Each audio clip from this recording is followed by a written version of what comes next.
Recibo un cordial saludo de parte de Academia de la Alta Sociedad en este espacio, el podcast con Luis Alejandro Vázquez. Estamos con un invitado especial, el doctor Patricio Pérez. Qué gusto saludarles a toda la audiencia.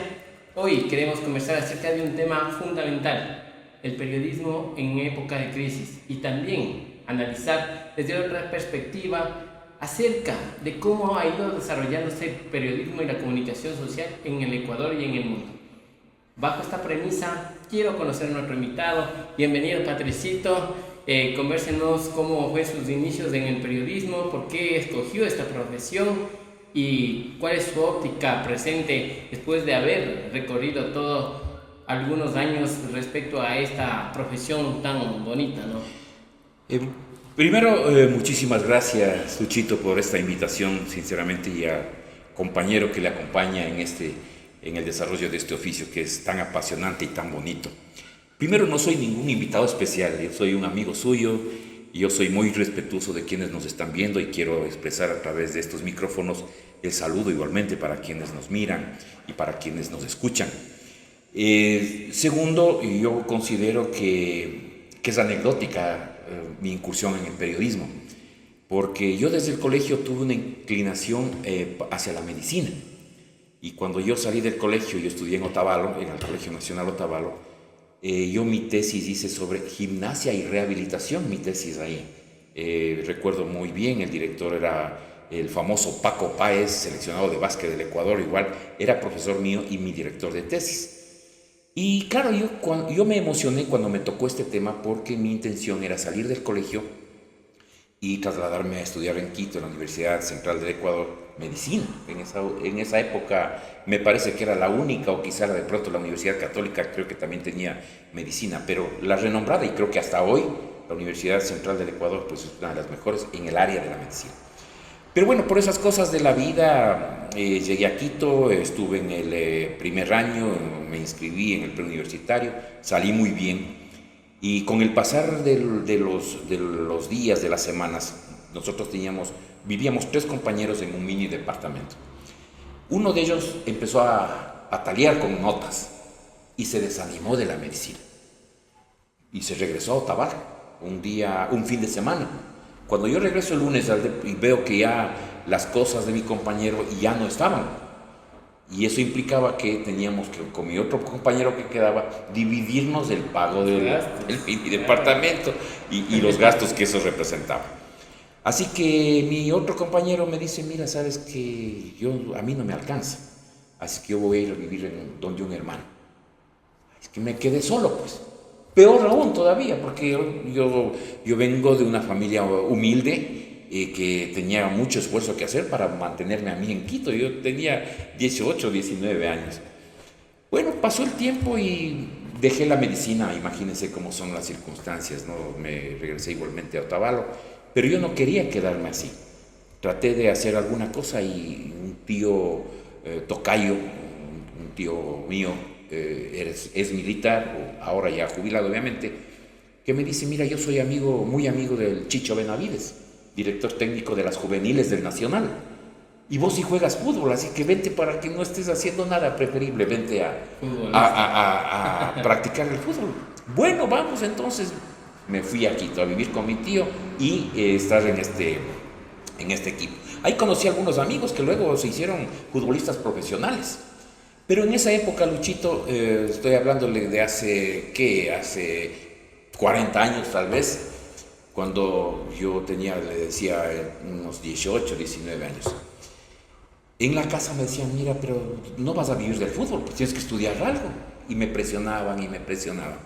Hasta que alguna vez que me estaba dirigiendo a la casa, yo vivía por La Gasca, me cruzo por la Universidad Central y veo más arribita de la Facultad de Economía, abiertas las inscripciones para Ciencias de la Información. ¿Qué será esto? Para no quedarme así, me inscribí. Y ya usted sabe cómo he terminado yo en esta profesión en este oficio tan bonito como es el periodismo. Así es la vida mía, Luchito.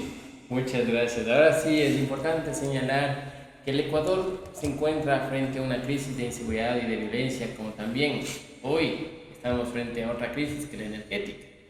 ¿Cuál es su lectura de la situación actual del país? Yo creo que a nuestro país le falta mucha ética en los procedimientos profesionales, en los procedimientos políticos. Aquí hemos tenido dirigencias que han malogrado la estabilidad nacional, han golpeado la democracia de nuestro país e inclusive no se han dado cuenta que actuando como han actuado, corruptamente, tenemos ejemplos a millares surgir aquí en este país en los actuales momentos, han golpeado también la credibilidad de las instituciones políticas. Y eso es grave para la democracia. Porque donde no hay partidos políticos, a mi criterio, no hay democracia.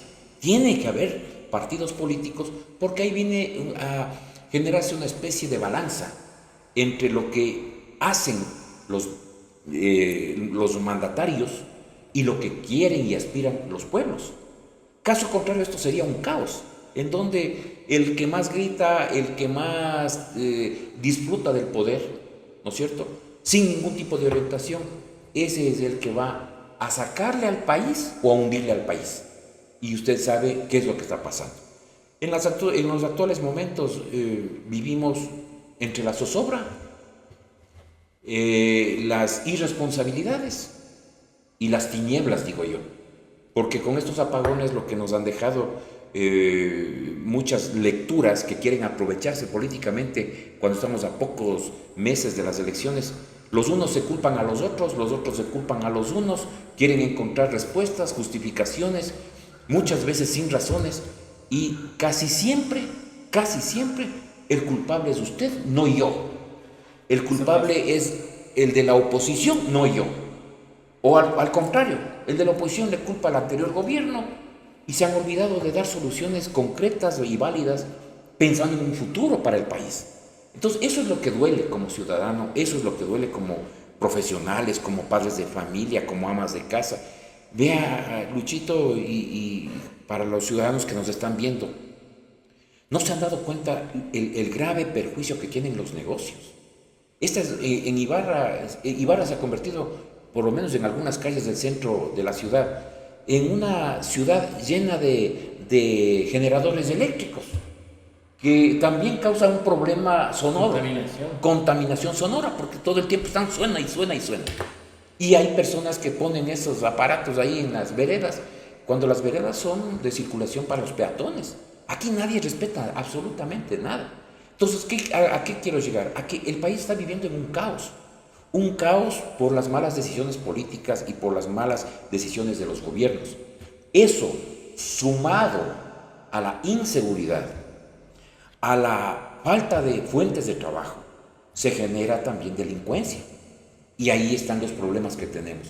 Hay una sociedad ecuatoriana que está desenfrenada, hay una sociedad ecuatoriana que está sin un norte fijo y hay una clase política corrupta que no ha logrado enderezar sus procedimientos para pensar no en el partido político, no en el presente, en donde puedo sacar más tajada, sino en el futuro. Han dejado de pensar en el futuro, han dejado de pensar en las nuevas generaciones, Luchito.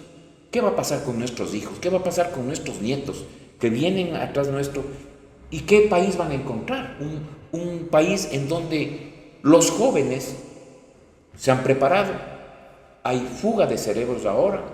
Hay jóvenes que estudian y prefieren mirar para otro lado, no mirar el país. Quieren salir de estas fronteras, irse a estudiar fuera, si es posible, quedarse a estudiar, a trabajar afuera, y eso también implica otro problema para el país, porque nuestro país es rico, nuestro país es sinceramente rico, en todo sentido, en la situación natural, la propia gente es trabajadora, trabaja honestamente, es digna, pero viendo esto que vemos todos los días, hay también frustraciones, hay también un grado alto de desmemoria, porque los ecuatorianos hemos sido así. O sea, mientras a mí no me afecte, puede pasarme lo que le puede pasar a usted, que no me importa. A eso nos han conllevado. No somos un país solidario, no somos un país tolerante.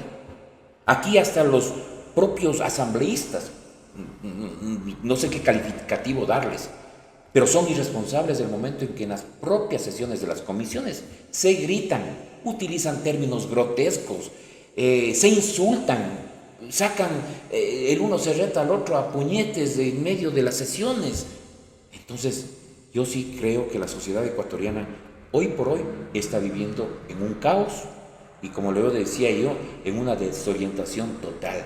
Cada uno somos una isla aparte y no podemos conversar como lo que estamos haciendo para por lo menos entregar una alternativa, y nos hemos convertido en simples criticones de las cosas, y los ciudadanos miran para otro lado, se desentienden de los problemas, y eso también es otro problema más grave todavía, Luchito. Bueno, hemos evidenciado la decadencia social, ¿no? Y esto incluso a través de estudios de la sociología se ha ido analizando cómo está actualmente las generaciones, ¿no? Y también vemos cómo están las problemáticas que hemos señalado. Creo que también parte la problemática desde el punto de vista de la familia. Toda la familia es el núcleo de la sociedad. Y si es que la familia está mal, la sociedad es el breve reflejo de lo que está como tal esta familia, ¿no? Entonces es necesario señalar que tanto ha sido así que se ha degenerado y se ha denigrado todo el tema del servicio público, y ya vemos que existen servidores públicos que trabajan por intereses particulares, más no por el beneficio común del pueblo, autoridades que van a la Asamblea Nacional supuestamente como representantes, ¿no? Porque es parte de esta función de la democracia, pero no. Aquí vemos que existen agendas políticas, las cuales están llenas de gritos, de insultos en las comisiones, en el pleno, y que esto de alguna manera decepciona. Y todavía hay veces que señalan, es que nosotros somos los representantes del pueblo, señores, pero ustedes no nos identifican, no nos representan como tal, no nos representan porque son una completa vergüenza, y hay que decirlo así, de forma directa. Asimismo vemos cómo en los diferentes GADs cantonales, provinciales, también se ve una serie de cosas que decepcionan, ¿no? Que decepcionan, y que uno se pone a analizar el comportamiento del ser humano frente a la sociedad. Ahora, es necesario destacar que la corrupción, que es este cáncer que se ha expandido por todo nuestro país, y más que todo ha incidido en lo que son las diferentes funciones del Estado, y que hoy la función judicial es la más golpeada a través de estos casos emblemáticos en los cuales el narcotráfico ha comprado conciencias y ha comprado decisiones de jueces, y también ha controlado a fiscales, a funcionarios del SNAI, y aparte de eso hemos visto que abogados también se encuentran vinculados en casos de corrupción. Esto sí ya nos llama la atención, pero más allá de lo que ya nos venía llamando la atención, claro. Creo que se han rebasado en los niveles de falta de honestidad, de falta de compromiso. Como usted lo ha señalado, la ética y la transparencia es fundamental para el progreso de los pueblos. Por supuesto. Y cómo no hacer aquí una crítica.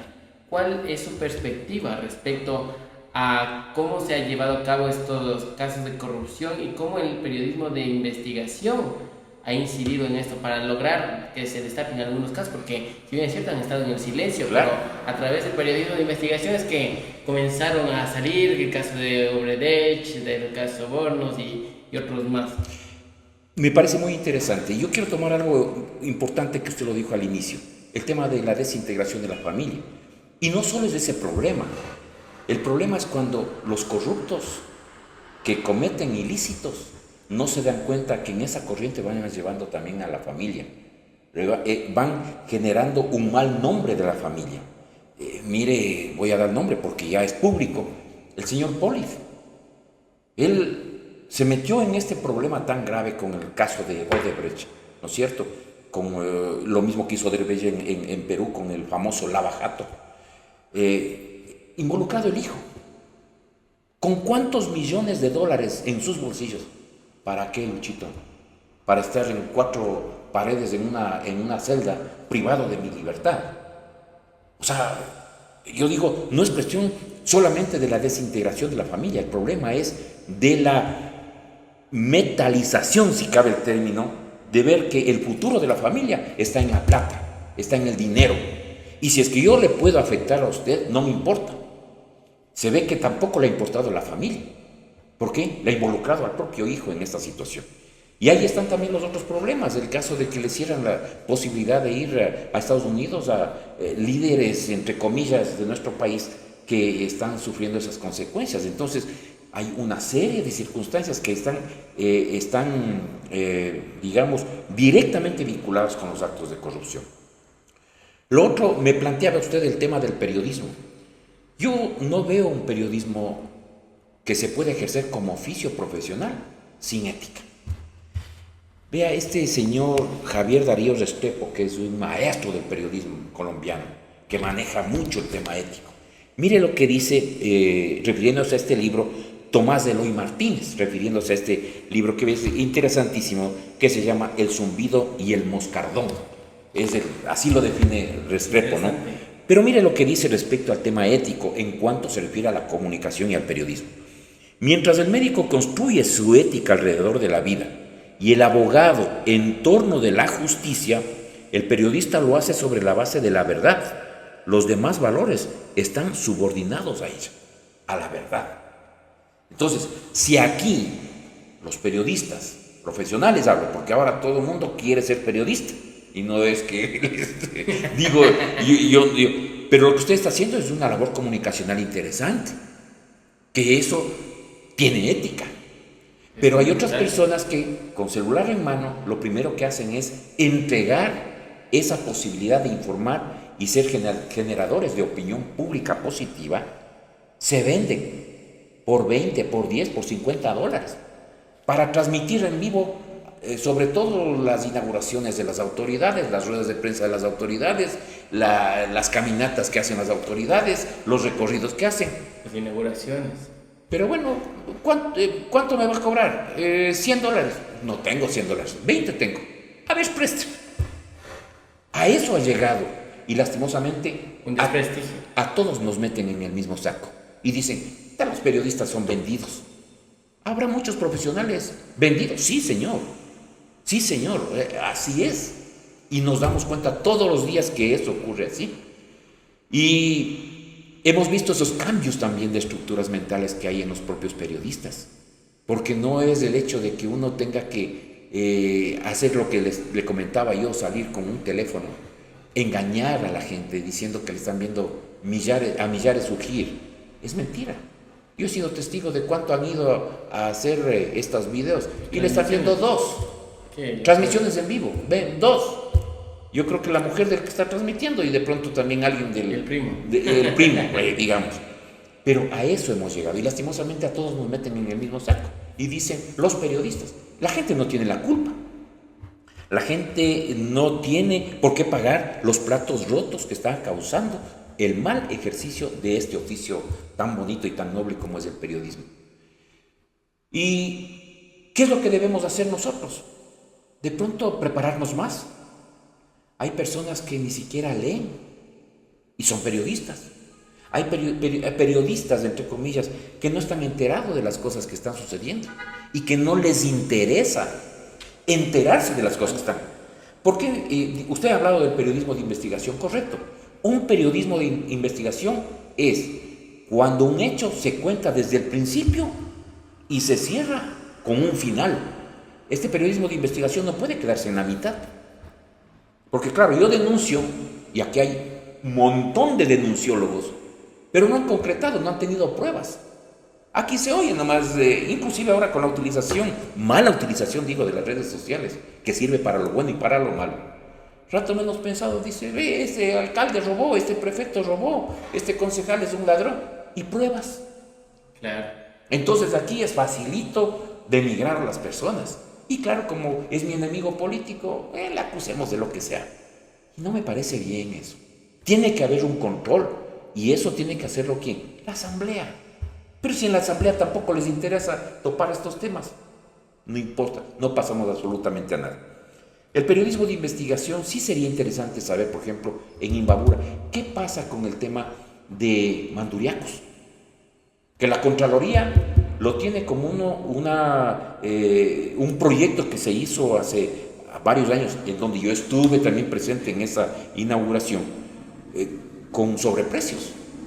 También estuvo, en esa construcción estuvo Odebrecht. En Manduriacos estuvo Odebrecht. Entonces, ahí en esa inauguración estuvo el vicepresidente de la República, el ex vicepresidente Jorge Glass. Y recuerdo claramente, y debe estar grabado porque todo eso debe estar en los archivos del norte, donde yo he elaborado por casi, ha sido, digamos, mi escuela, mi colegio y mi universidad, Diario El Norte, inclusive desde antes de que salga como Diario El Norte. Yo trabajé en el periódico de Mediodía, luego fui coordinador general del semanario El Norte.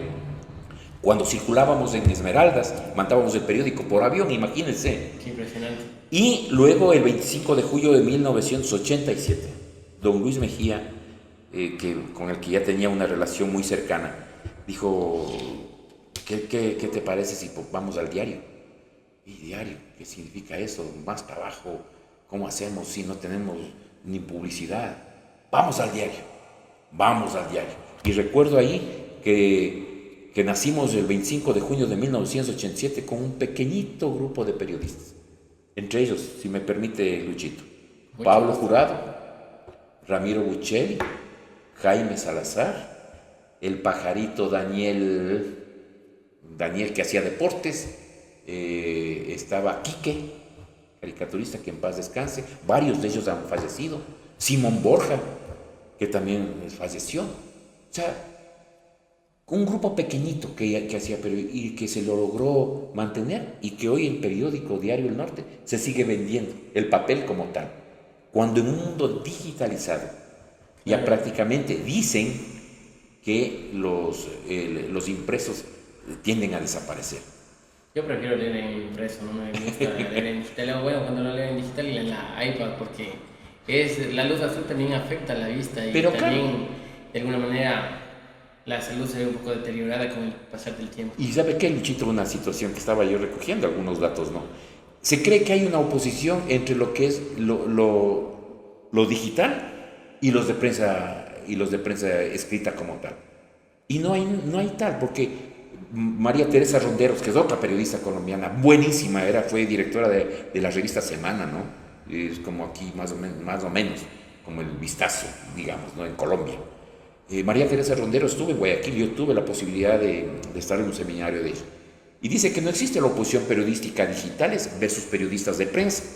No existe periodismo blanco versus periodismo rojo. No existe periodismo occidental versus periodismo oriental. Y no existe periodismo militante versus periodismo objetivo. Lo único que existe es periodismo bueno y periodismo malo. Y de hay muchísimo.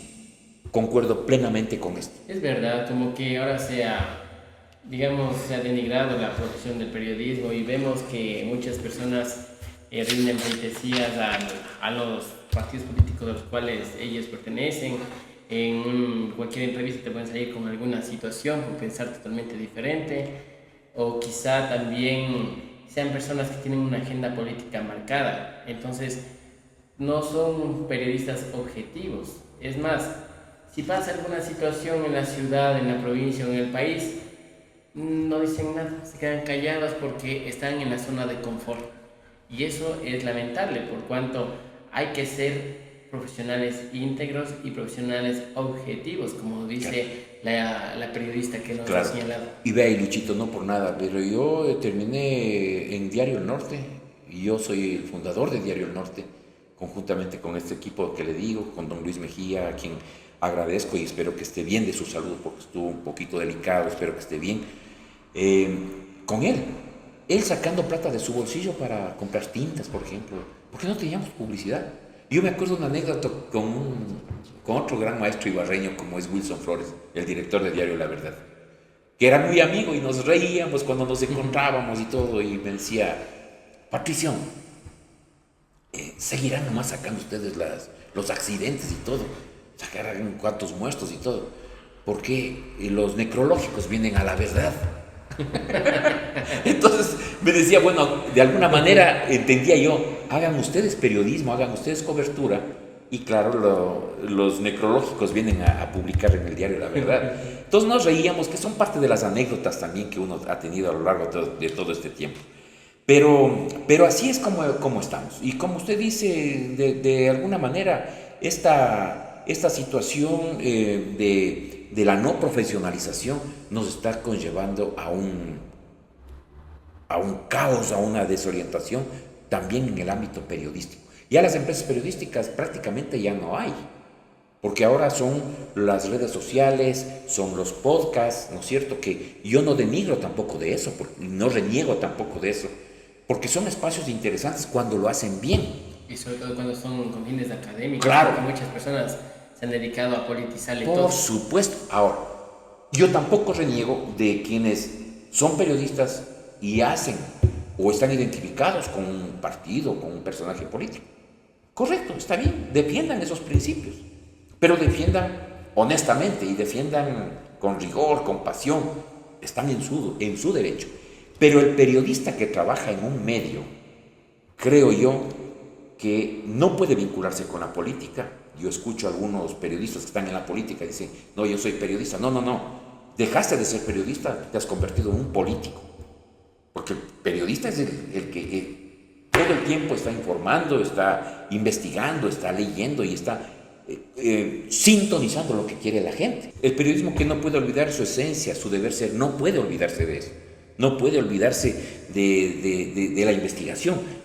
Para mí, periodismo es investigación. O sea, para mí no es solamente sentarse a un micrófono y decir cualquier barbaridad, o acudir a una rueda de prensa, plantear una pregunta fatua que no conlleva a obtener del entrevistado una respuesta importante. Le comento, me viene a la cabeza hoy.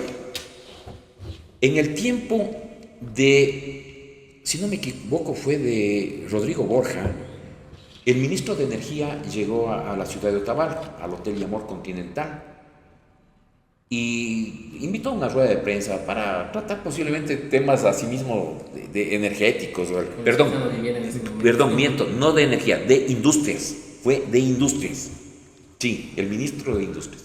Fuimos varios periodistas de aquí de Imbabura, de aquí de Ibarra, fueron varios, y ahí planteó una pregunta un pseudo periodista, le digo pseudo porque no era periodista, pero trabajaba en una radio.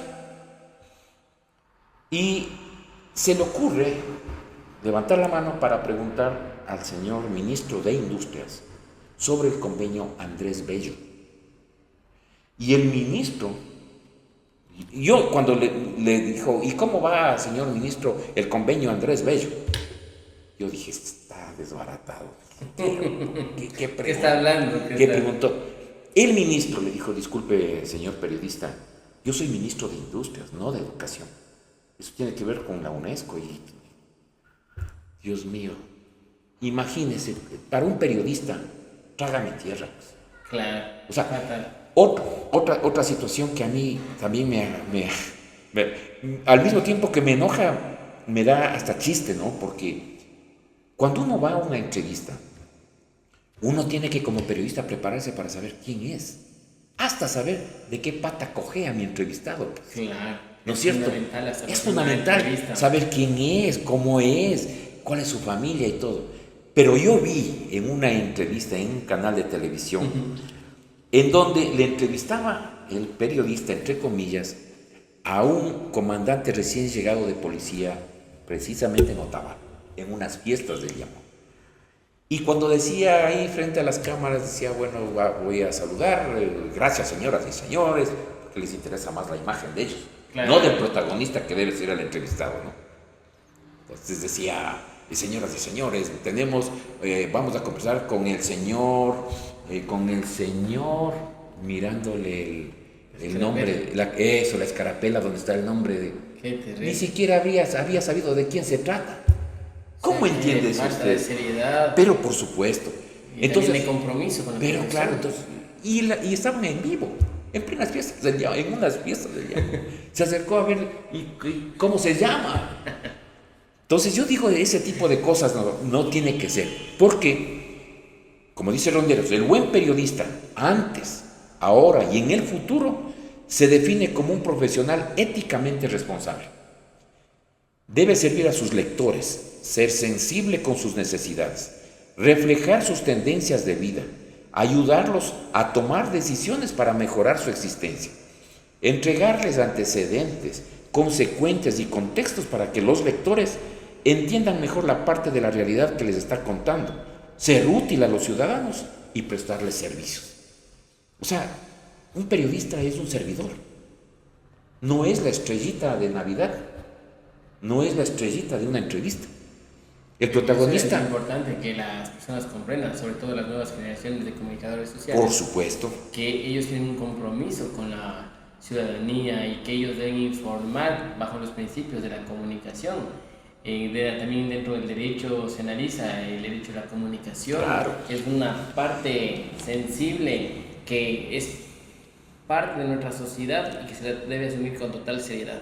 No se puede hacer improvisaciones. Por supuesto, porque en un momento dado el periodista no es el que escribe un lead, escribe un cuerpo de una noticia y escribe una conclusión, ¿no? Porque muchas veces se les pregunta, yo preguntaba a los periodistas cuando yo daba clases en la Universidad Católica, cuando daba clases en la Universidad Técnica en la Escuela de Comunicación, yo les preguntaba, ¿cuál es la estructura de un artículo de opinión?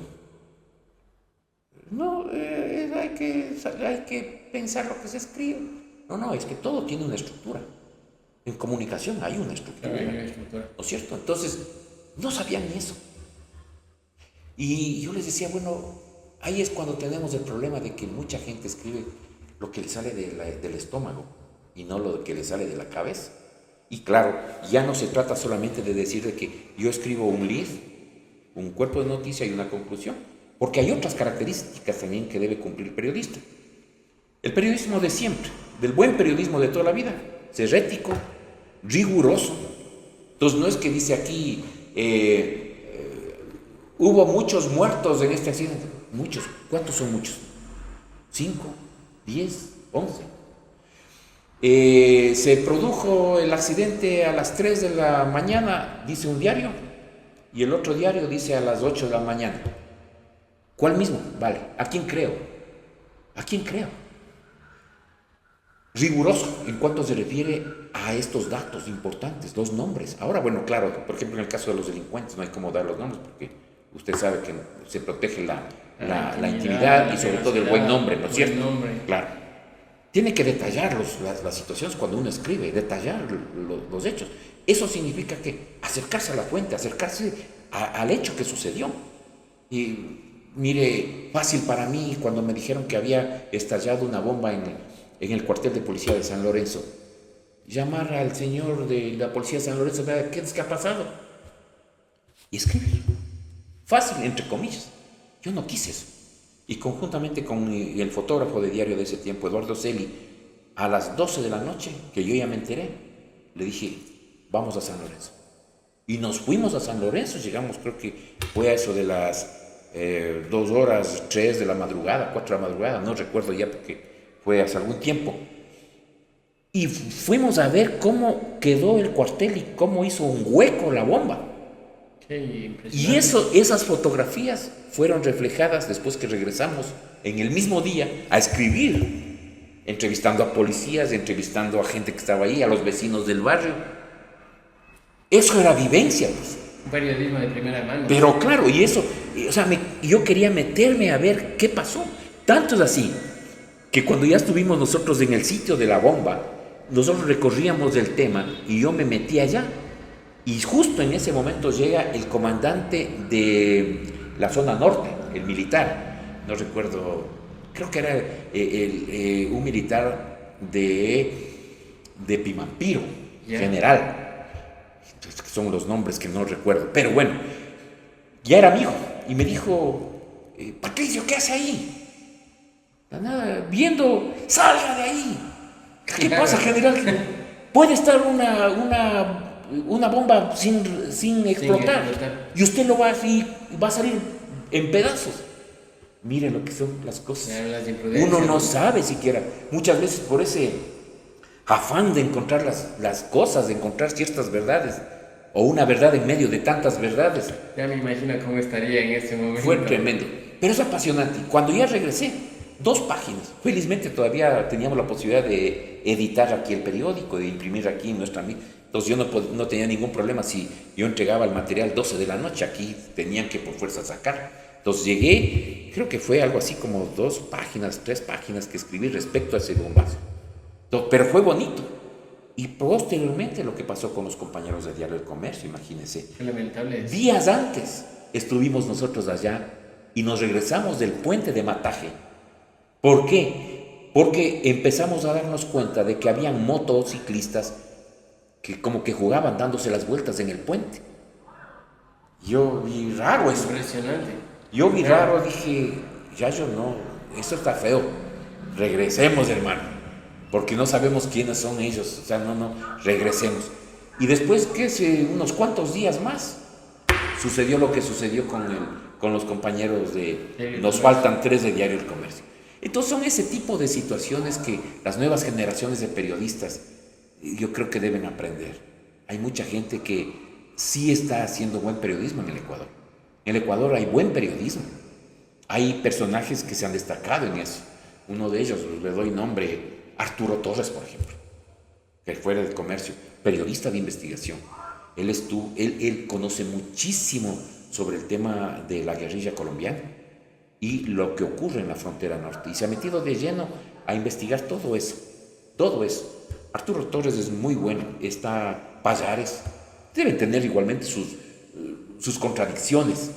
Pero a Pallares le veo bien a Aguilar, de Diario Expreso. Y hay gente que está metida a eso sin mucho apasionamiento, pero sí con esa fuerza que deben tener los periodistas para denunciar la corrupción, para denunciar a los malos elementos. La objetividad es fundamental. Pero claro. Porque si una persona no se centra en qué es lo que quiere conseguir o qué es lo que quiere compartir, esa noticia que llegue a la ciudadanía, o está equivocado o está por otro camino. Entonces es fundamental que el periodista se centre en informar de una manera veraz y de una forma puntual e inteligente con quienes le escuchan, ¿no? O quienes le leen como tal. Otra pregunta, mi estimado Patricio, respecto a este tema de la crisis que hemos venido analizando a través de esta entrevista. Luego de la pandemia nos encontramos con un despegue de las redes sociales en el periodismo. Ya muchas personas tuvieron complejidades en los medios de comunicación porque, digamos, en los medios escritos, como presentaron dificultades por el tema económico, el tema de publicaciones, el tema de traslado, de documentos como tal y los ejemplares, ¿no? Imagínese usted que muchas personas incluso se contagiaron, las personas no querían salir a informar como tal, algunos periodistas estaban con ese miedo de contagiarse porque era algo normal, ¿no? Como tal. A mí me pasó, yo me contagié visitando los hospitales. Eso en diciembre del 2020. Claro. ¿Y cómo fue esa experiencia? Nada, porque lo que pasa es que nosotros teníamos que seguir trabajando. Y el problema se vino cuando, a raíz de que nos encerraron, nosotros tuvimos un debacle en el tema económico como empresa periodística de Diario El Norte, en el grupo corporativo. El diario no vendió papel desde febrero fue, o marzo, creo que marzo fue, hasta junio, julio, no recuerdo, junio. No vendíamos ni publicidad, ni papel, o sea, no vendíamos periódicos. Pero seguíamos trabajando en lo digital. Nosotros hacíamos coberturas, nosotros estábamos en los hospitales, estábamos en las noches recorriendo con los militares. Entonces en algún momento a mí me tocó ir al hospital San Vicente. ¿Cuándo me contagié? No sé si fue ahí, no sé si fue con alguien que saludé, con algún otro periodista que saludé, no sé. Lo cierto es que sí, a mí me llegó a faltar oxígeno, caí en cama, estuve aislado, pero ya terminé eso y volví a hacer lo mismo. Porque ¿cómo me quedo ahí acostado o escondido? En mi casa todo el mundo encerrado. Y claro, yo con mi equipo de trabajo virtualmente, con los periodistas, ¿A dónde te vas tú? A ver, ándate acá, necesito fotografías de las carreteras.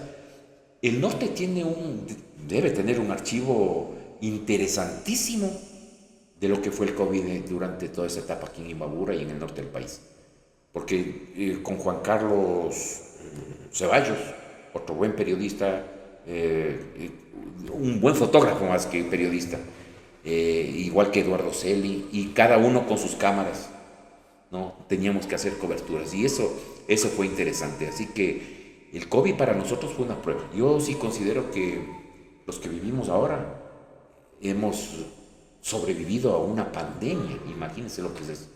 Y en el camino han quedado amigos, compañeros de trabajo, familiares, lo cual es muy doloroso. Era doloroso cuando ver a una persona que ingresaba al hospital ya decaído, sin poder respirar, etc. Y después de un tiempo saber de que esa persona salió como un cadáver. Era gravísimo. Fue súper triste, creo que Triste. fue un golpe para la humanidad Por en supuesto. todos los países y a nivel mundial. Creo que estamos frente a una situación la cual también ha dejado grandes aprendizajes, ¿no? Y creo que se debería incluso ser conscientes de que esta es una oportunidad para seguir adelante. Claro. Y sobre todo una oportunidad para cambiar como sociedad, reconstruir ese tejido social que ha estado fragmentado, ha estado destruido, y que esto lamentablemente para unos quizá les entre por una oreja y les sea por la otra y no vean una seriedad frente a la situación que vivimos, ¿no? Y esto debería ser el punto para ser mejores como ciudadanos cada día y para ver de que hoy ya no nos encontramos en una pandemia y que hoy debemos apuntar hacia nuevas formas de compromiso en las diferentes profesiones, ¿no? Con ética, con transparencia, como veníamos hablando, porque esto nos lleva a analizar la post-pandemia y cómo estamos en esta situación en la cual ya hemos superado esta pandemia, pero nos encontramos todavía con algunos problemas que son multidisciplinarios, ¿no? Vea, y Luchito, la situación es tan compleja porque lo que usted dice o la aspiración que usted manifiesta de que después de la pandemia íbamos a ser mejores, íbamos a ser más solidarios, más tolerantes, más comprometidos con ayudar al que menos tiene, qué sé yo. Nos volvimos todo lo contrario. Claro, esa situación nos es hemos preocupante. aislado. Ahora ya no estamos encerrados por el COVID, ahora estamos encerrados por los estados de emergencia, porque no podemos caminar por las calles, porque la delincuencia está presente. Ahora nos encierran por eso. Y es más, existe un decreto ejecutivo en el cual se decretó el conflicto interno como tal. Asimismo, es necesario señalar que este tema del país hemos venido viviendo entre estados de excepción, se ha hecho una normalidad, lo que como tal debe ser una excepción, ¿no? Y claro, la Constitución de la República de Ecuador establece las causales en este caso, cuándo vamos a entrar en un estado de excepción, pero hemos visto que también ha habido una desnaturalización y la Corte Constitucional ha sabido llamar la atención en ciertos casos, ¿no? Es que también ha habido corrupción, Luchito. En esos estados de excepción también ha habido corrupción. Incluso, imagínese, regresando un poco a lo de la pandemia, los negociados que se dieron para los medicamentos, el tema de las vacunas y toda esa situación que incluso políticos de los cuales han estado toda una vida queriendo estar en el poder y que quizá en algún momento lo tuvieron y después lo perdieron, han estado en sus delirios como tal por querer fastidiar al país más allá de una lógica razonable, ¿no? Claro, por supuesto que sí. Y la corrupción es la que nos ha matado. Y esa situación nos tiene golpeados porque hemos visto cómo las instituciones se han visto estrelladas con la corrupción. Y hemos visto cómo la institucionalidad de un país se ha ido perdiendo como tal. No existe un compromiso por el servicio público. Claro.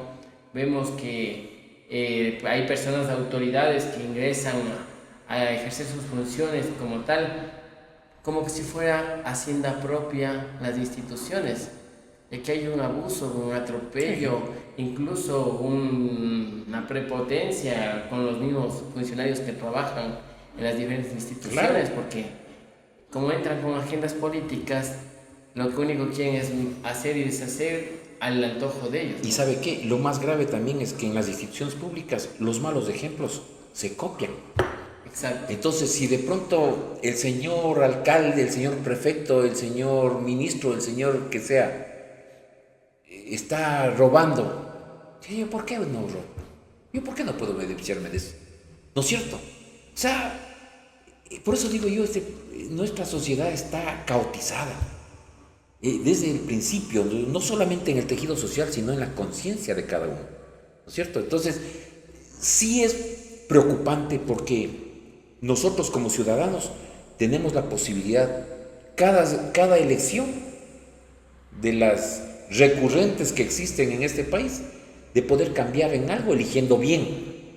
Ahora, ¿quién me garantiza que el elegir bien para mí, ¿no es cierto?, sea una solución para el país? Si lo que hacemos es en un momento dado simplemente acercarnos a entregar nuestro voto para que me den la papeleta, pues. Para que no les multen. Y más bien rápido veo, a ver, con él, ya. No es así.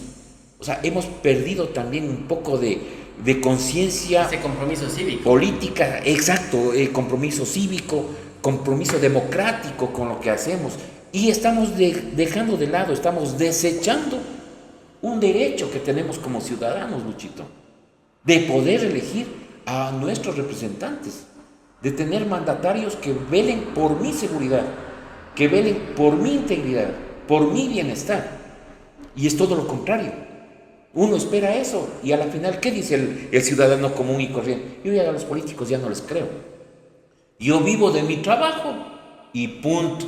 Eso dice un ciudadano común y corriente, un trabajador. Ya que se maten.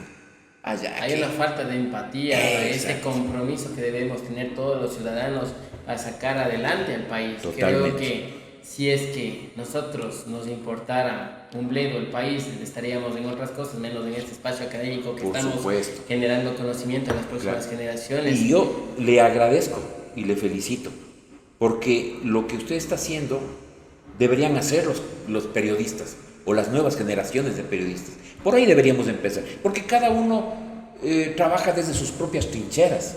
Un abogado siendo buen abogado, un juez cumpliendo a rajatabla lo que dice la ley, un médico tratando de conservar la vida, de entregarse a un paciente, porque hasta en tiempos de pandemia había médicos que primero pedían que les paguen.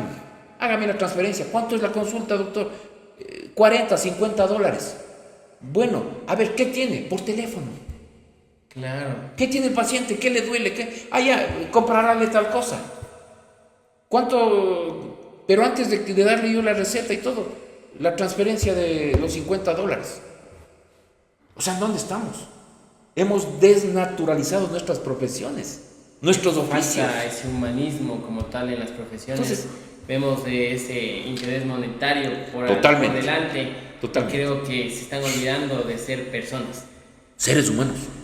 Sí. ¿No es cierto? O sea, por eso decía yo, en un momento dado hemos llegado a un estado de total indiferencia en donde lo que a usted le pase, a mí no me importa. Y lo que a mí me esté pasando, aunque sea doloroso, a usted no le importa. A ese estado hemos llegado. Y claro, no hay que generalizar, porque también hay buenos ciudadanos, hay buenos políticos, hay sobresalientes abogados, ¿no es cierto? Hay jóvenes abogados como usted que están haciendo este tipo de espacios muy interesantes, acompañado de un joven periodista, comunicador, que está poniendo en favor de la sociedad su conocimiento en la parte tecnológica. Y usted me hacía la pregunta de esto de la tecnología, ¿cómo está el cambio? Vean lo que dice, solamente ese buen periodismo ha sido, es y será para siempre la base y soporte de la calidad de los contenidos de cualquier medio de comunicación, desde el teletipo y los viejos periódicos hasta las casi infinitas posibilidades del Internet para la información noticiosa del presente y del futuro. Por eso es que no hay que renegar de los jóvenes periodistas digitales. No. ¿Por qué tenemos que renegar también de los viejos periodistas que sabían el oficio y que empezaron tecleando la máquina de escribir Singer, Olivetti, algo así como se llamaba? No sé, ¿por qué renegar? Si el periodismo en esencia es lo mismo. Y cuando hablamos, por ejemplo, del tema del impreso o del digital, aquí no hay una desconfiguración de los dos hechos. Más bien deberían ser anclados a la misma posibilidad de ejercer un derecho ciudadano para abrir espacios y puertas que conduzcan al desarrollo. Pero ¿cómo se hace eso? Lo mismo es en el impreso como en el digital. ¿Es agradable leer? Nos preguntamos, ¿no? O sea, ¿le leo aquí en la digital o en la prensa escrita? Está escrito para gente como yo, lo que usted está haciendo me gusta. ¿Me brinda las noticias que yo quiero? ¿Me brinda? Por eso es que usted me hablaba también de los podcasts y mucha gente dice, vea, a él me gusta escucharlo, a él me gusta verle, o a ella me gusta verle lo que entrevista. Es así. Es fundamental. Eso se hace en ¿qué? En el impreso, que tiene posibilidad inclusive de ampliar más la investigación, de dar más detalles, más hechos, que en un podcast en donde uno le va desnudando al entrevistado. ¿Sabe juzgar lo que es más importante? Tanto en impreso como en digital. ¿Se juzga lo importante? ¿Comprende y expone adecuadamente los problemas locales? ¿Tiene periodistas que saben lo que hacen? O sea, los que están haciendo comunicación, ejerciendo el oficio, ¿saben lo que están haciendo? ¿O es que solamente es la calentura de hoy para ver si me gano unos $20? ¿Contiene información precisa la información en el impreso y en el digital? Cuando presenta una controversia, muestra todos los lados y todas las opiniones. Está bien escrito, está bien enfocado los temas y es equitativo en el cubrimiento de las noticias, de los hechos.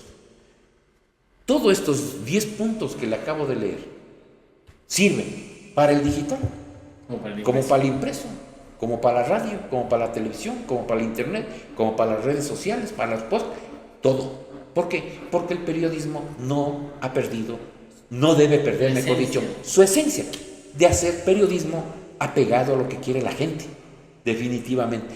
Ese pensamiento siempre he tenido ahí. Y en algún rato yo decía Diario El Norte, junto a la gente, porque ese era mi sentir. Pero claro, después se tomaron también los políticos, ¿no? Junto a la gente y hasta esa. Pero eso nació con El Norte, porque yo decía, a ver qué ponemos, ¿no? Diario El Norte, junto a la gente. En junio del año 2020, en plena pandemia, la gente me llamaba, vea, ¿y qué es del norte? ¿Y qué pasa? Vea, el norte no sale. ¿Dónde compro? No estamos circulando. Eso es lo que me obligó a mí a hablar con los dueños de la empresa y con la gerente y decirle, vean, estamos perdiendo plata nosotros y la gente está trabajando gratis. Y la gente también tiene familia. Salgamos. Y salimos. Y me acuerdo ahí uno de los directivos del diario, concretamente don Boris Mejía, el ingeniero, me dijo, bueno, Pipo, a mí me dicen Pipo, ¿no? Si sales, sal, no hay problema, yo te apoyo. Pero si venden 20 periódicos, les felicito. El primer diario que volvió a salir, 2.500 periódicos vendimos. Impresionante. Cosa que me quede loco, digo, la gente si quiere. Claro, obviamente anunciamos, ¿no? Tal fecha, el norte nuevamente en sus manos y todo. Sí, hicimos un poco de promoción en las redes y en el impreso, en la radio también. Tuvimos esa respuesta. Dije, no, esto tiene que seguir. Y hemos seguido hasta que en el 2022 yo ya me acogí a los beneficios de la jubilación, Luchito, y estoy un poco alejado de las tablas, viendo los ojos desde la barrera nomás. Desde la barrera, y ahora estamos acá en este espacio. No, muchas gracias, Luchito. A compartir y volver a siempre las mencionar estos temas que son importantes, ¿no? Ahora, otro tema fundamental era las fake news. Es un fenómeno de la desinformación que estamos ahora en esta etapa de la posverdad y nos encontramos con algunas problemáticas las cuales deben ser abordadas con seriedad, ¿no? Porque creo que las personas no ven fuentes oficiales, sino que se dejan llevar de publicaciones y después esto transmiten a familiares, amigos y cada vez se va complicando más. Esto conlleva incluso a reenviar los mensajes. Cuando ya salen en WhatsApp varias veces reenviados porque es una noticia falsa. incluso se ha generado esa herramienta para saber qué noticia es verdadera y qué noticia es falsa. Claro. Porque ahora incluso existe un logotipo en la parte alta de los mensajes de texto que dice varias veces reenviado. Entonces, esas son esas cadenas que desinforman. Claro. Solamente una puntualización que me parece muy importante y que posiblemente a la gente que descubrió esto de las fake news se le olvidó aclarar. La noticia en esencia es verídica. Por lo tanto, no podemos decir noticias falsas. La noticia en esencia tiene que ser verídica. Lo que hay es una información falsa. O sea, yo le informo, vea, en la esquina de ahí va a salir el cohete a la luna. Obviamente es la información falsa. Pero cuando hablo de noticia falsa, yo no estoy de acuerdo con eso. Yo no estoy de acuerdo, porque la noticia tiene que ser verdadera. Para hacer una noticia yo tengo que ir a ver, a verificar, ¿no es cierto? A tratar de ampliar mi concepto, a abrir la ventana del conocimiento para transmitir la noticia a la gente. Y la noticia es verdadera, tiene que ser verdadera. Más que todos los periodistas deben salir de la zona de confort, tienen que comprometerse con la noticia, deben saber llevar información de una forma adecuada y completa. Por eso dicen, es prohibido la información inexacta y es importante esta información. Por eso es necesaria la regulación, Luchito. Yo creo que desde el punto de vista del derecho, usted como buen profesional también debe haberse dado cuenta de eso. Muchas veces, ahora que está también involucrado en los medios, en los temas comunicacionales, en las redes se ve de todo, pues. Y lastimosamente, como usted dice, inmediatamente que vemos la noticia, mira, le paso. Y usted le pasa el de allá. Y esa información falsa. Y esa información falsa causa daño. Causa daño. No solamente se ha producido en el Ecuador, esto es un problema del mundo. Tanto es así que ahora se habla de la infodemia, una especie de pandemia de la desinformación. Son términos que se están utilizando hoy por hoy, porque en verdad yo no sé qué problema puede causar más muertes, si el COVID o la desinformación. Y aquí hay un tema importante. ¿Recuerda usted, mi estimado Patricio, respecto a cómo comenzaron a divulgar estas noticias falsas cuando hubieron los primeros contagiados? Decían, es que él estuvo, digamos, jugando vóley con los amigos, estuvo haciendo tales actividades, y comenzaron a acabarles de hablar a los contagiados de COVID que estaban pasando por malos momentos, y en las redes sociales les insultaban, comenzaba una serie de desacreditaciones, y esto prácticamente atenta contra el honor y el buen nombre como tal. Y Luchito, yo tuve una experiencia tremendamente grave, que aspiro yo que en algún momento pudimos salvarle a una familia. En la ciudad del Ángel se descubrió una persona que estaba con COVID, pero parecía como que ahí entró el diablo. Y los vecinos les amenazaban, les querían sacar de las casas para que se vayan a otro lado. ¿Por qué? Por este tipo de mala información que se dio respecto a esa familia, en donde dieron nombre y apellido. Dieron nombre y apellido. Me parece que fue un medio de Tulcán, no recuerdo bien. La señora familiar trabajaba aquí me parece que era en el Hospital del Seguro, de esta persona contagiada en el Ángel. Y esta persona me contactó a mí, me dice, por favor, ayúdeme, ¿qué hago? Porque si nos ven en la calle nos van a matar, nos van a pegar, nos quieren que ya salgamos quieren matarnos sacando de nuestras casas. Mi familia está ahí, está desesperada. Así que logramos hacer una entrevista a través de la red social, tratar de clarificar las cosas, a hablar con profesionales médicos. Tuve una doctora muy buena, me parece que era apellido Riofrío, de Quito, que estaba manejando este tema. Le dije que cómo es esto, o sea, situación, no, esto es producto de la pandemia, que hay que cuidarnos y todo, pero no es una situación para que la gente tome represalias, se alarme y todo. Entonces, de alguna manera, creo yo que sí se bajó el nivel, porque esta chica que trabajaba, no sé si era en el seguro, me llamó a agradecer, no sabe cuánto le agradezco y todo, porque a través del Zoom hicimos esas entrevistas, porque todo el mundo era viendo el tema. Y otro de los problemas también graves para la desinformación es de que, primero, no acudimos a fuentes serias y confiables. Segundo, los propios medios, entre comillas, de comunicación generan falsedades y no son medios de comunicación. No son medios. Entonces, ¿qué es lo que el ciudadano tenía que hacer? Acudir a un medio confiable, algún medio que tenga trayectoria. Porque ahora usted ve los nombres que se ponen.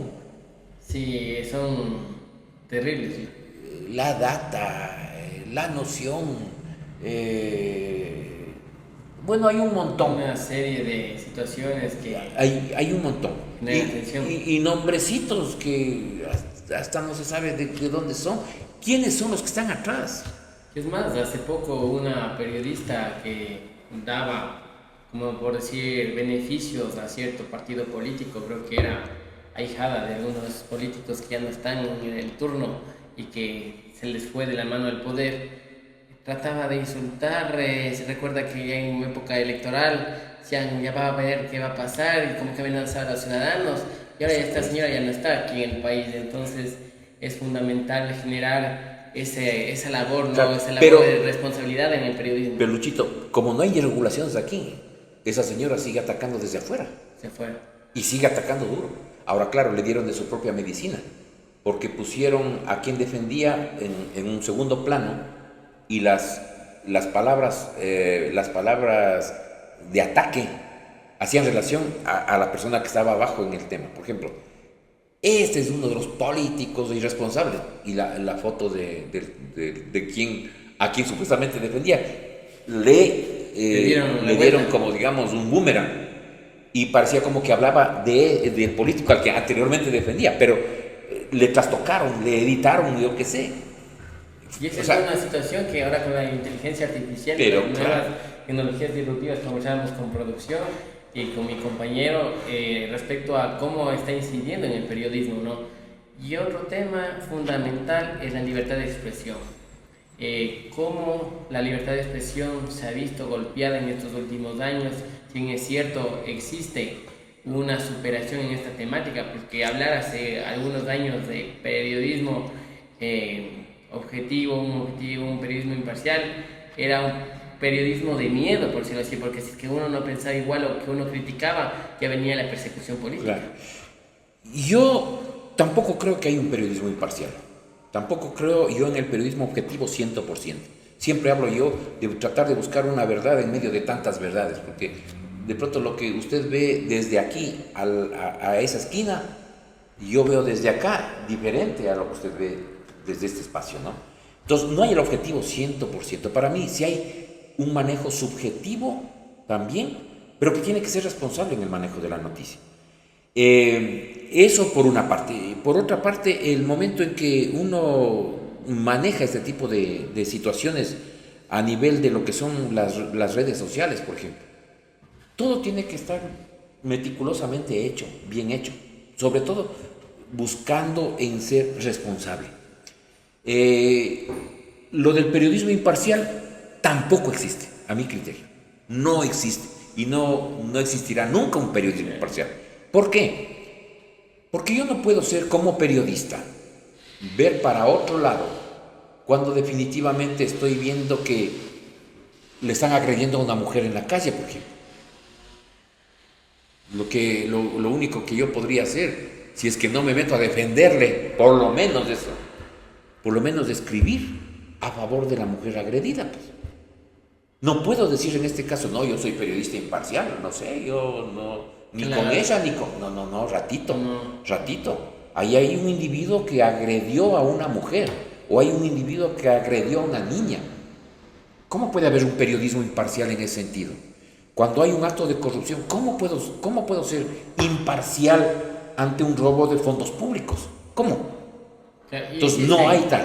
Existen periodistas que son demasiado concentrados en el poder al que le deben, ¿no? Al que le deben, porque muchas veces siempre tratan de sacar sus cosas, ¿no? Mientras estás en una entrevista, digamos, de un determinado tema, pero si no piensas de esta forma, es que lo que pasa es que la persona que estaba antes era un rey y toca seguir haciendo así. No son así las cosas. No son así. No son así las cosas, hay que ubicarse en el espacio como tal, ¿no? Claro, pero es que aquí recordará usted que muchas veces, inclusive gente que estuvo en el poder político y público, utilizaba ese poder para con un sándwich y una cola exigirles ir a concentraciones y todo eso, ¿no? Claro, y es más, los periodistas se vieron golpeados durante muchos años a través de programas sabatinos en los cuales denigraban a los periodistas y a sus familias, porque se encargaban en generar una campaña pero de desacreditación terrible. Claro. Además de eso se veía cómo golpeaban a esas personas semana tras semana, tras semana, tras semana con un discurso de odio. Claro. Creo que el político, la autoridad, no tiene que centrarse en ese tipo de cosas, tiene que reconocer y respetar la libertad de expresión, y la libertad de expresión debe estar en su máximo esplendor en una sociedad democrática. Claro, la libertad de expresión es un derecho ciudadano. Exacto. Aquí todo el mundo tiene derecho a hablar y que el hecho de que yo piense diferente no le hace a mi enemigo. Ah, no, yo pienso así, usted piensa de su manera y respeto. No estoy de acuerdo con usted, pero respeto lo que usted piensa. Y así debe ser. Lo mismo ocurre con la libertad de prensa, ¿no es cierto? Generada como un derecho humano, igual que tiene que ser respetado. Para eso son los procesos de responsabilidad ulterior también. Obviamente. Entonces, todo eso, yo me pregunto, ¿están manejando los pseudo periodistas? Esa responsabilidad ulterior, ¿conocen a fondo lo que significa las nuevas generaciones de periodistas? ¿Conocen los profesores que están en las aulas universitarias dictando clases de ética periodística? Entonces, todo eso conlleva a formar un buen profesional. Entonces, mientras más conozca, voy a ser más difícil de ser manipulado. Pero si yo, como profesional o algo, estoy totalmente desinformado, no estoy leyendo, no estoy enterado de lo que está pasando, simplemente seré una presa fácil del político corrupto, seré presa fácil del que nos quiere embobar, seré presa fácil de la desinformación. Entonces, allá que nos lleve esa corriente, no sé en dónde iremos a parar. Patricito, aquí algo que le quería preguntar y que sale del contexto del tema principal de la entrevista es su amor a la cultura y también respecto a cómo ve la sociedad en estos aspectos fundamentales como tal, ¿no? Porque recordemos, hoy estamos frente a una crisis de personas que no leen, personas que no escriben y que podrían ser grandes escritores, digamos los jóvenes, ¿no? Y que falta ese incentivo por parte de las unidades educativas, de quizá solo llegan, no cumplen la malla curricular y hasta ahí se quedan, ¿no? Claro. Entonces es fundamental que desde temprana edad se fomenten, por ejemplo, clubes de periodismo, como hay en algunas unidades educativas del país, asimismo clubes de investigación, porque esto va a conllevar a formar a excelentes profesionales tanto en el presente como en el futuro. Totalmente de acuerdo con usted. Además de eso, también es necesario señalar que usted ha tenido un compromiso con la cultura y que también está involucrado. Entonces, ¿cómo usted ha combinado la comunicación con este amor por la cultura? Se habla mucho de cultura política y se habla mucho de política cultural. Y yo pienso que en los dos casos no hay desaciertos. El día lunes anterior, ayer justo, me satisface grandemente que las autoridades de la unidad educativa La Inmaculada, a través de un licenciado Godoy, psicólogo, bueno, el nombre creo que era Washington, recuerdo, pero un licenciado Godoy, a los que yo les agradezco, a las autoridades, que me invitaron a dirigir un debate, decían ellos, de jóvenes estudiantes de chicas jóvenes que estaban postulándose como candidatas para el gobierno estudiantil. Eso no era nada nuevo para mí. Yo lo he hecho en varias instituciones educativas cuando estaba ejerciendo el periodismo en Diario El Norte como director. Es más, Luchito, le comento de que mi tesis de grado de licenciatura tenía directa relación con los clubes de periodismo, como medios alternativos de comunicación. Así se llamó mi tesis. Y fue calificado como plan pionero. Lo hice a nivel del norte del país y me costó muelas porque teníamos que recorrer colegios de la provincia de Carchi también. Fue duro, pero ahí está ese trabajo, interesante. Y eso me permitió a mí crear varios clubes de periodismo acá, muchos de ellos emblemáticos, como por ejemplo el de las Belemnitas, en donde ese club de periodismo inició con un periódico. Y posteriormente, no sé si continuarán hasta hoy, se publicó una revista institucional por parte del mismo club de periodismo con el apoyo de las autoridades, que se llamaba Inquietudes de la estudiante belemnita. Eso lo hicimos conjuntamente con el colegio. Había una licenciada Chicaiza, que en paz descanse, profesora del Colegio Nacional de Señoritas Ibarra. Con ella generamos igual situación, con clubes de periodismo en el colegio. Creamos en el Sánchez, estuve en el colegio en Otavalo, en la República del Ecuador, en varias instituciones creamos los clubes de periodismo. Fue interesantísimo y lastimosamente no se concretó porque nosotros, personalmente con Diario El Norte, queríamos crear un club provincial de clubes de periodismo a nivel de Imbabura. Eso hubiera sido estupendo. Fue excelente porque llegamos, y era con el auspicio de Diario El Comercio, llegamos hasta las instancias en donde pudimos firmar un convenio con los representantes estudiantiles. Pero, ¿cuál era el problema? De que, como estaban en Otavalo, estaban en otros cantones, Cotacacha, Tutay, tenían que venir acá, se complicaba el tema. Y desde las instituciones educativas también no hubo en esa época total apoyo e interés para hacer esto. Entonces yo creo que, mire, y como le digo, ayer yo me llevé una sorpresa enorme. O sea, la capacidad que tienen los jóvenes. Me quedo admirado, sorprendido y yo diría agradecido, porque puedo mirar cómo las representantes de las dos listas, con mucha altura, tenían muy clara la película de cómo generar un liderazgo al interior de la institución educativa. Fue muy interesante. Con respecto al tema ya eminentemente cultural e inclusive institucional, yo pienso que también están mirando con cierta ambición y con ganas de tomarse las instituciones culturales. Eso es evidente. Porque saben que ahí hay dinero, que ahora ya con la falta de autonomía, por ejemplo, de la Casa de la Cultura, hoy subordinada ya al Ministerio de Cultura, ¿no es cierto? Se ha generado una especie también de caos, digamos, con la inclusión de una cantidad de los llamados gestores culturales.